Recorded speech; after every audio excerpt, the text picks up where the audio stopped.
ನನ್ನ ಮುಂದಿನ ಒಂದು ಸಾಂಗ್, ಒಂದು ಟ್ರ್ಯಾಕ್, ಒಂದು ಪೋಸ್ಟರ್ ಲಾಂಚ್ ಅಂತ ಟೈಟಲ್ ಲಾಂಚ್ ಮಾಡ್ತಾ ಇದ್ದೀನಿ. ಇದನ್ನ ನನ್ನೆಲ್ಲ ಫ್ರೆಂಡ್ಸು ಸೇರಿ ಲಾಂಚ್ ಮಾಡ್ಬೇಕು ಅಂತ ಕೇಳ್ಕೊತೀನಿ. ಎಲ್ಲ ನನ್ನ ಫ್ರೆಂಡ್ಸು ಬಂದು ಲಾಂಚ್ ಮಾಡ್ಬೇಕು. ಇನ್ ದ ಕೌಂಟ್ ಆಫ್, ನೀವು ಜೊತೆಗೆ 3, 2, 1 ಅಂತ ಹೇಳ್ಬೇಕು.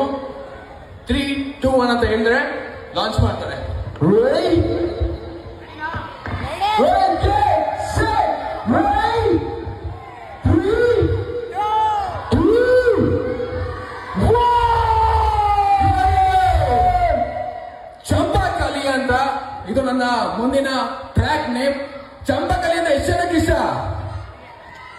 ಮತ್ತೆ ಚಂಪಾಕಲಿ ಇಷ್ಟ ಅಂದ್ರೆ ನನ್ನ ಸಾಂಗ್ ಇಷ್ಟ ಆಗಬೇಕು. ಮಿಸ್ ಮಾಡದೆ KESH ಸ್ಟುಡಿಯೋದಲ್ಲಿ ನೋಡಿ, ಅತಿ ಶೀಘ್ರದಲ್ಲಿ ರಿಲೀಸ್ ಆಗುತ್ತೆ. Thank you so much brother.